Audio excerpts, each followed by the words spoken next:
Salam alaikum, salut à tous. On les voit tous s'exciter. Bon, bien sûr, Zemmour accélère un peu les choses autour de l'immigration, comme si c'était une préoccupation première des Français. Même si il faut en parler, il faut pas avoir tabou d'en parler, mais pas essayer de parler d'immigration pour essayer de capter des voix, des électeurs. En gros, on surfe sur la vague. On tire sur l'ambulance et on essaye de faire ses emplettes électorales là-dessus. Je trouve que c'est minable de faire ça, parce qu'il s'agit déjà de personnes, et ça ne les grandit pas, et au contraire, ça montre un peu leur côté minable des choses, puisque c'est non pas en proposant des choses pour améliorer le quotidien des Français, c'est essayer de montrer, soi-disant, l'axe de problème. Alors, je dis pourquoi les politiques et les candidats vous mentent, Zemmour compris, tous sur l'immigration, puisque le Parlement, et ça s'est passé à l'as, comme on peut dire, vient de voter ce qu'on appelle la carte bleue. Alors, c'est pas la carte de crédit que vous avez, la Visa. La carte bleue, c'est le système européen pour permettre à des personnes étrangères hors Union européenne, au même titre, à la copie en fait des États-Unis, avec ce qu'on appelle la carte verte aux États-Unis, c'est-à-dire de pouvoir migrer en France, mais pour cela, il faut remplir des critères, et les critères viennent d'être assouplis.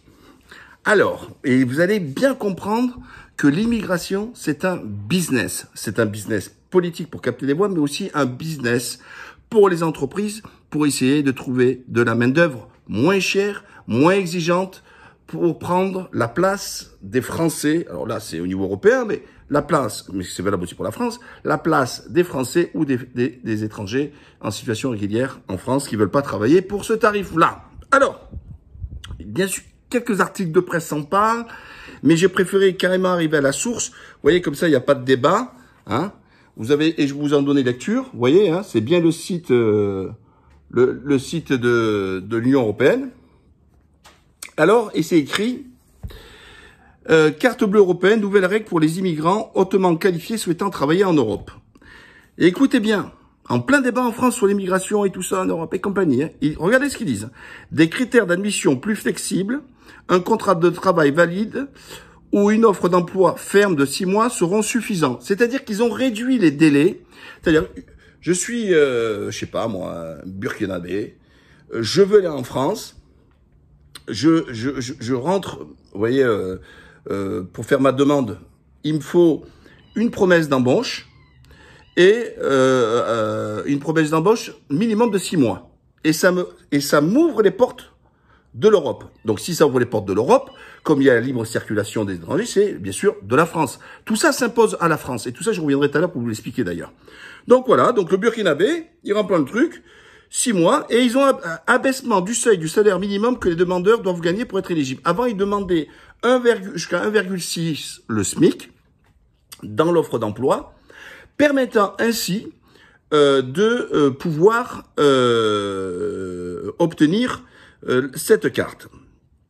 Alors, dans tout ça, ce qu'il faut voir, c'est que dans les métiers, j'essaie de retrouver l'article, bon c'est pas grave, je vois pas sous les yeux. C'est ouvert aux plombiers, c'est ouvert à des métiers aussi en France qui ne sont pas forcément des ingénieurs. Donc en gros, ça s'adresse pas forcément à une population diplômée, mais ou avec des gros diplômes, ce qu'on veut dire, mais c'est plutôt pour arriver sur des métiers pas forcément à haute qualification. Alors, tout ça, ça engendre quoi? Quand l'Union européenne, et c'est le Parlement européen, notamment la droite, la gauche, le centre, ce que vous voulez, de France, des parlementaires qui ont été élus, qui ont voté oui à cette décision.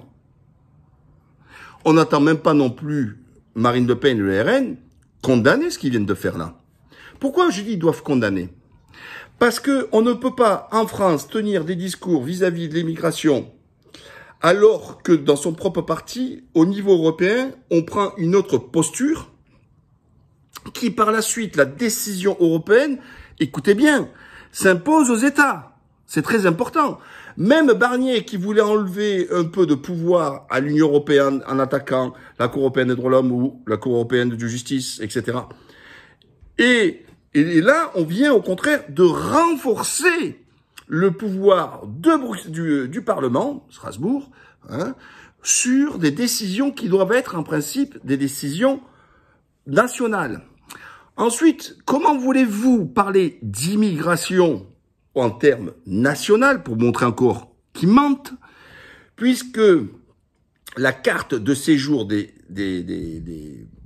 étrangers dans d'autres pays, ils ont la libre circulation dans l'Union européenne. Puisqu'à partir du moment où on a accepté cet espace Schengen, on a battu les frontières. Et donc, il y a cette libre circulation. Certes, pour les Européens, mais aussi pour ceux qui séjournent dans leur pays en situation, je dis bien régulière, d'étrangers avec une carte de séjour, avec cette libre circulation. Donc, il suffit qu'il y ait un pays qui en accepte, qui peuvent venir justement aussi sur la France. Alors, je dis pas ça pour faire peur sur l'immigration, mais c'est simplement pour rétablir la vérité. Donc, ceux qui veulent vraiment reprendre la souveraineté de la France et de choisir qui doit venir en France, eh ben, il vous suffit de sortir de l'Europe. Donc, on ne peut pas rester dans l'Europe et ainsi s'affranchir des règles communes, notamment en matière d'immigration. Et c'est en cela que tout ça, ils amusent la galerie, puisque derrière tout cela, ils n'ont pas fait le nécessaire pour faire en sorte de se donner eux-mêmes le pouvoir. Ils ont zéro pouvoir là-dessus. Puisque, je vous rappelle, ils viennent de faire voter cette carte bleue, hein, comme la carte verte aux États-Unis, permettant justement à des étrangers de pouvoir rentrer sur le sol européen. Et la règle, elle est commune à tous les États. Alors, les députés ont adopté la réforme de la directive relative à la carte bleue européenne qui vise à faciliter l'emploi de ressortissants hautement qualifiés issus de pays tiers. Alors, ils disent hautement qualifiés, mais ils se foutent la gueule du monde dans les métiers. Hein. En revanche, alors le seuil salarial pour les demandeurs a été réduit à au moins 100%, mais pas plus de 100% du salaire annuel brut moyen dans un état d'emploi. En gros, c'est plutôt le SMIC, donc ils vous disent hautement qualifié, soi-disant, mais avec un SMIC, ne dépasse jusqu'à 160% du SMIC. Enfin, ils se foutent du monde. Par ailleurs, les bénéficiaires d'une protection internationale tels que les réfugiés pourront demander une carte bleue dans d'autres États membres, etc. Il sera possible d'attester ça. Alors, pourquoi moi je vous parle de ça? Parce que moi, j'ai rien contre l'immigration, mais en même temps, je pense qu'elle doit être régulée et elle doit pas être au service du patronat. Pourquoi je vous dis ça? Parce que eux, en gros, ils s'en servent comme de la viande, c'est comme du gibier. Nous avons actuellement des emplois en France où des personnes, des Français ou des étrangers en situation régulière ne veulent pas faire parce qu'ils veulent pas travailler et prendre ces contraintes de ce travail à ce tarif-là. Donc, quand on ouvre la porte ou la fenêtre pour faire venir ces personnes étrangères et pour faire ce travail-là au prix dicté par le patron parce qu'ils veulent pas les payer, désolé, c'est bien qu'on a une Union européenne qui est à la botte de l'industrie, qui est à la botte de ces grosses entreprises et pas au niveau des peuples. Puisque ça devient ce qu'on appelle une concurrence non loyale. Quand il y a quelqu'un qui a faim, qui vient d'un pays tiers, qui a besoin de taffer, il s'en fout pour lui. En plus, il sait pas le coût de la vie. Lui, le SMIC français, ça lui va très très bien. Hein, il va se dire, bon, mais c'est peut-être 3 fois dans mon pays. Sauf qu'il sait pas, c'est que ça dans son pays, le coût de la vie coûte moins cher qu'en France. On peut pas comparer 1200 €, certes pour certains pays où ils gagnent 200 € par mois, c'est vrai, ils ont les yeux comme ça. Oui, mais ils payent pas la baguette 1,10 €. Vous voyez ce que je veux dire? Voilà. Donc, et pour revenir au cœur du sujet, nous avons donc une Union européenne qui prend donc cette décision pendant qu'en France on débat sur l'immigration, et ils nous ont fait tout le procès sur l'Angleterre. Sur le fait que ça va être la catastrophe parce que ils sont sortis de l'Union européenne. Mais qu'est-ce qu'on apprend dernièrement? Le fait, parce qu'il y a l'immigration hors européenne de ce que je vous parle là, mais il y a l'immigration intra-européenne, c'est-à-dire les gens qui viennent de l'Union européenne. Et tous ces gens-là qui touchaient pas très cher en Pologne, les Roumains, les Bulgares qui venaient notamment faire les chauffeurs, tout ça, etc., où là, les Français ne voulaient pas travailler pour ce tarif-là. Ben, en Angleterre, c'était exactement la même chose. Sauf que depuis que l'Angleterre a repris sa liberté, son indépendance et donc sa souveraineté, Eh ben, ils ont plus les Polonais et les Roumains pour faire les chauffeurs poids lourds. Du coup, face à cette pénurie de chauffeurs, la branche concernant les transporteurs a augmenté les salaires de 10%. Et accrochez-vous bien, aujourd'hui, c'est l'équivalent, un chauffeur poids lourd en Allemagne, en Angleterre, est l'équivalent de 60 000 € par an. Vous entendez bien? 60 000 € par an. Ils ont dû augmenter les salariés parce qu'ils ne trouvaient pas preneurs.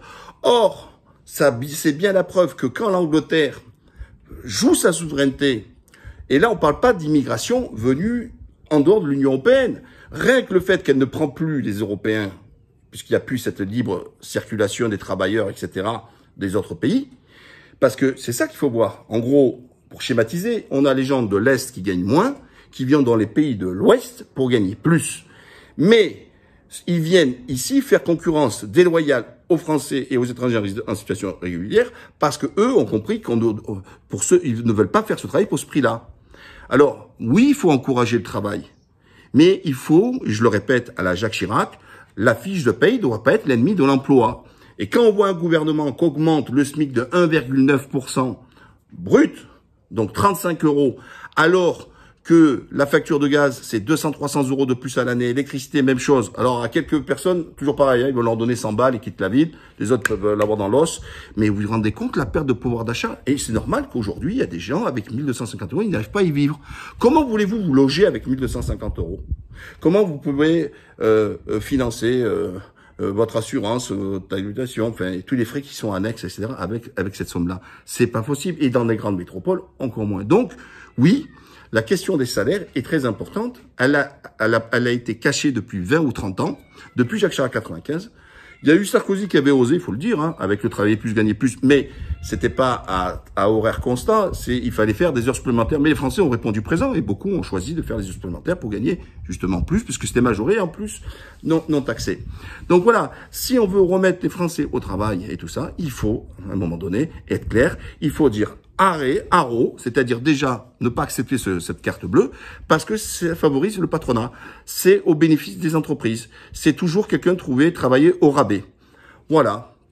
Les amis, n'oubliez pas, likez, partagez, commentez et tout est quanti. Allez, abonnez-vous. À bientôt, bye bye.